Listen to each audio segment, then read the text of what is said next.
50 টাকা চাঁদা দিয়েছে, বলছে বাবা তোরা কর, আমরা তো সঙ্গে আছি।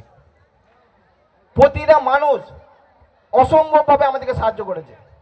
আমাদের এই টোটাল সদস্য দিনরাত এক করে যে কোনো জায়গায় যখন যা বলেছি তখনই আপনার চাঁদা তুলতে গেছে।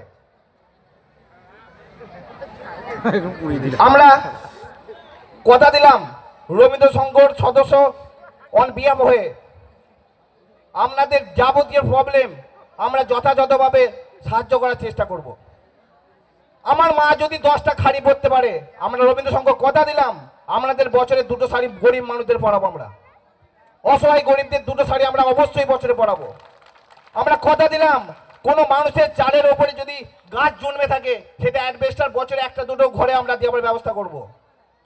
আমরা কথা দিয়ে গেলাম প্রতিটা মানুষ যার ওষুধের কোনো প্রয়োজন হবে যেন কোনোভাবে ট্রিটমেন্টের অভাবে কোনো প্রবলেম যেন না হয়, আমরা তাকে সেভ করব।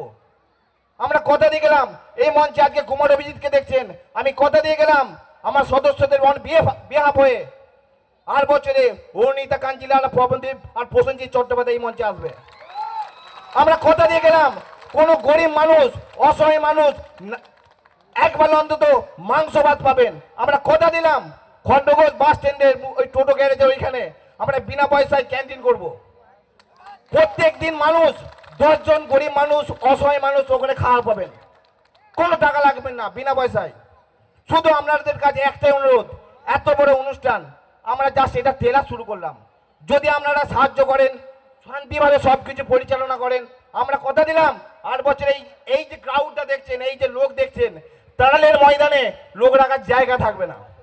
আমরা কথা দিয়ে গেলাম রবীন্দ্র সংঘের স্মৃতিসংঘ গরিব মানুষ অসহায় মানুষের জন্য জীবন দিয়ে দেবে। একবার শুধু এসে সদস্যদের কাছে জিজ্ঞাসা করবেন, একবার শুধু জিজ্ঞাসা করবেন।